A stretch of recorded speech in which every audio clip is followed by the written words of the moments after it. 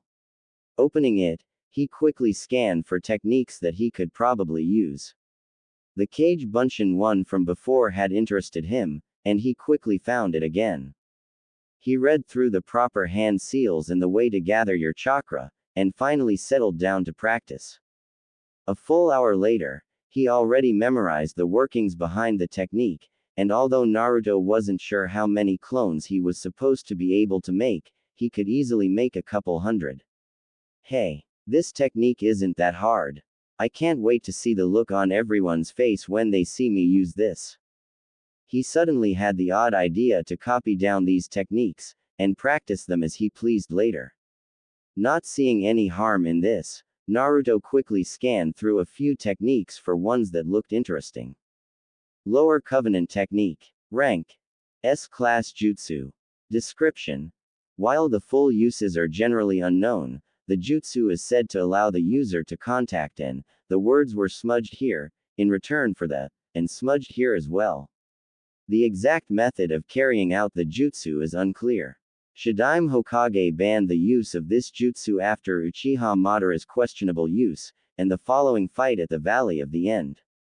Naruto frowned at the smudged portions of the scroll, wishing the scroll wasn't so damaged that the description was illegible, as well as the scroll having the full directions of having the technique. Instead, it had a vague description of the possible seals and the chakra manipulation. Apparently, the person who wrote this scroll didn't know how to do the jutsu themselves. Either way, Naruto was eager to have the chance to learn an S-class jutsu, so he quickly wrote it down, promising himself to look up more information on the jutsu later.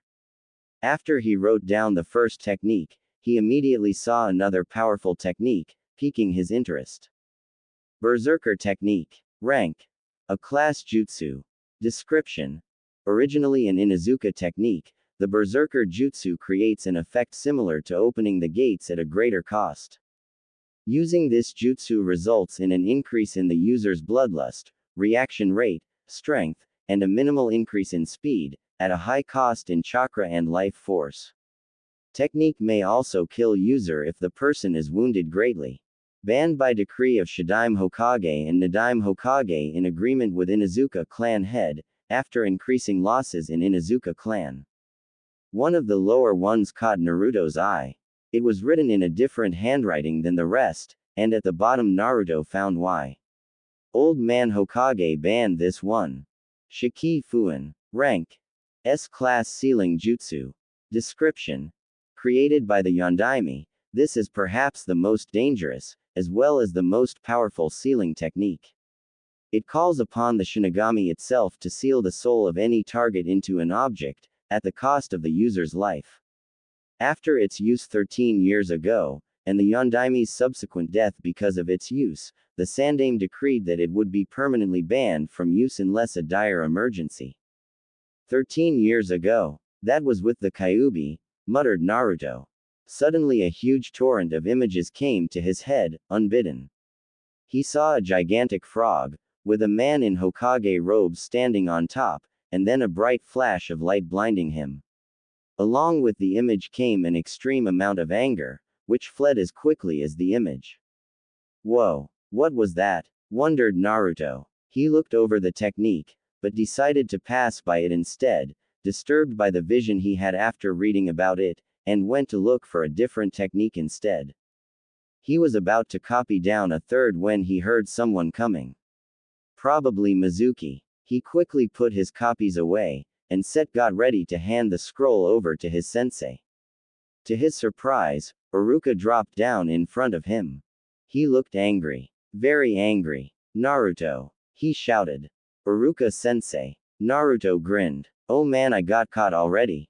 I thought Mizuki-sensei was going to show up, but I guess I'll show you instead. I only got to learn one technique though. Mizuki. Questioned Iruka. What are you talking about, Naruto? Hand over the forbidden scroll and I'll see if I can get the Hokage to go easy on you. What? I'm being punished? Asked Naruto. Of course you are. Screamed Iruka. You stole the forbidden scroll from the Hokage tower. Naruto was shocked. But, what? I thought if I took this scroll from the Hokage tower without being caught and learned one of the techniques, you'd graduate me. It was Iruka's turn to be shocked. Who said that? He asked. Mizuki-sensei, of course, shouted Naruto. He told me about this scroll and this place to practice everything. Now let me show you this really great technique, Iruka-sensei. He put his hands together in an unfamiliar seal. Cage, he began, just as Iruka saw a glint of metal in the trees out of the corner of his eye. Naruto, get down, shouted Iruka, shoving the young student out of the way. Naruto didn't know what was happening. 1 minute he was about to graduate, and the next he was being attacked, and Iruka took the blow for him, covering Naruto with his own body. Naruto could see several kunai impaling his academy instructor. A voice drifted out from the trees. I'm surprised you found out about this place. Mizuki jumped into view on a tree branch. I see, so that's how it is, Iruka growled, gritting his teeth in pain. Naruto, hand over the scroll, said Mizuki, ignoring the Chunin for a moment. Hey, what's going on here? Asked Naruto, thoroughly confused. Naruto, don't let him get the scroll, no matter what. That's a dangerous scroll that has forbidden techniques. Mizuki used you so he could get a hold of it. Gasped Iruka as he yanked the kunai out of himself. Mizuki realized things were quickly going downhill. Time to spin some distrust between the genin and his academy instructor. Naruto, Iruka is afraid of you having that scroll. Let me tell you the truth. A rule was created after the incident 12 years ago. It's a rule that only you, Naruto, can't find out about. What are you talking about? Asked Naruto. Stop it, Mizuki, yelled Iruka, still incapacitated by the kunai.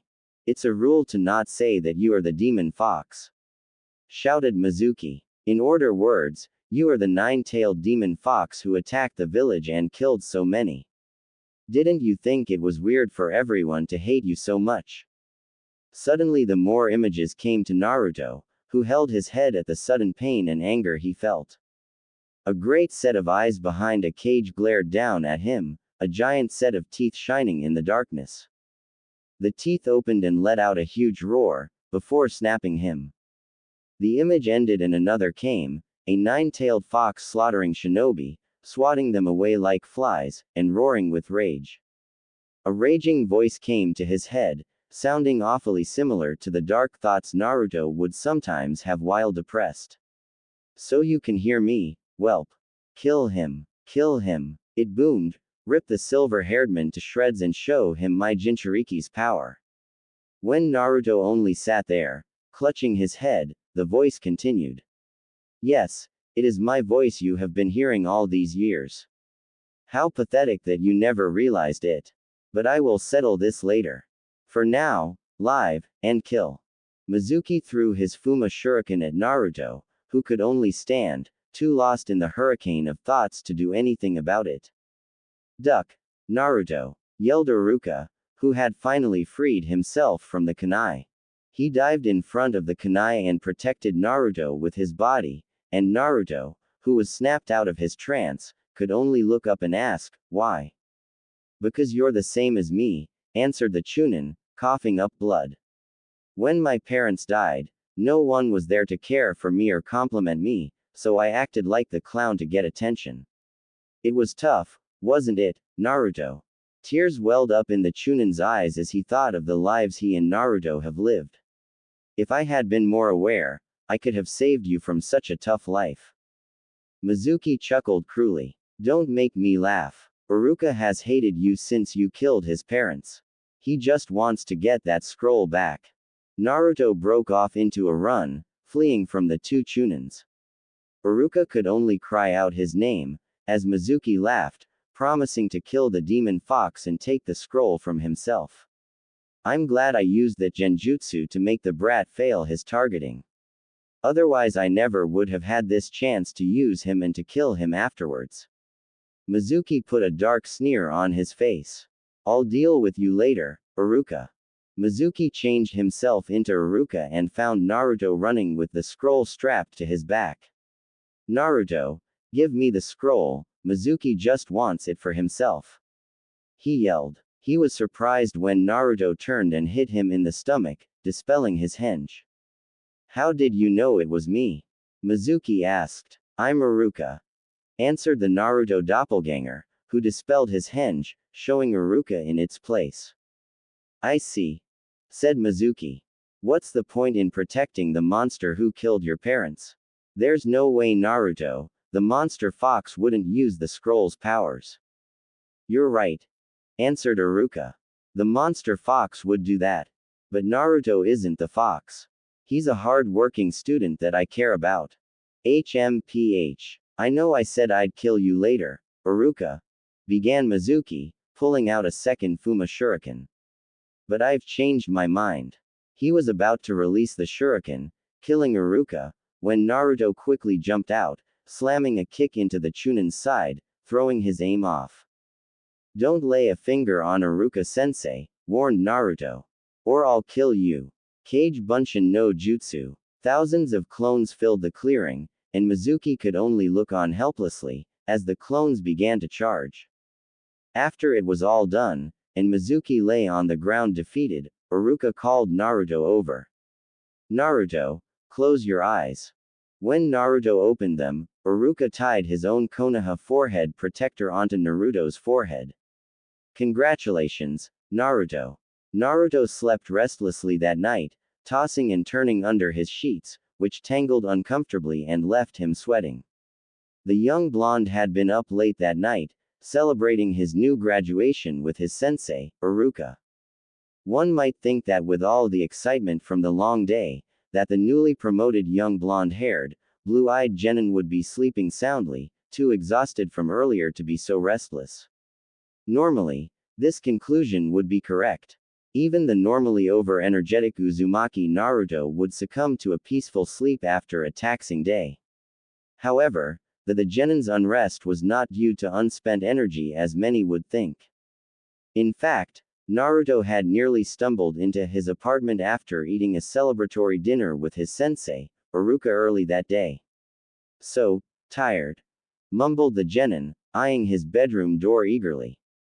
He trudged into the bathroom and brushed his teeth and washed his face, splashing some cold water onto himself in the hopes of keeping himself awake with the icy shock for a few moments. Afterwards he turned around and walked to a calendar he had tacked onto the wall.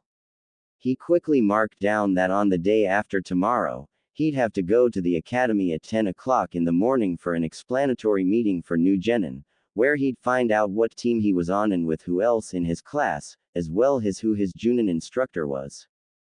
He glanced at tomorrow's date, realizing it was November 6th, the first Tuesday of the month. He made a little reminder to himself to gather his allowance and also made a short list of things he'd need to buy with it: groceries, a large part of which was ramen, some new sandals, since his current ones were getting worn thin. He then eagerly walked into his bedroom, albeit slowly from his exhaustion, and barely managed to pull back the sheets before he collapsed in bed, his eyes closing. His peaceful rest had lasted for all but 30 minutes, before a voice had boomed in his head, "I told you to kill him. You didn't. It wasn't a question. I knew you were weak. You always were, letting the pathetic humans in this village treat you like garbage." Naruto's eyes bulged as he realized exactly who, or what, was talking to him right now. "You are my prison," the voice continued,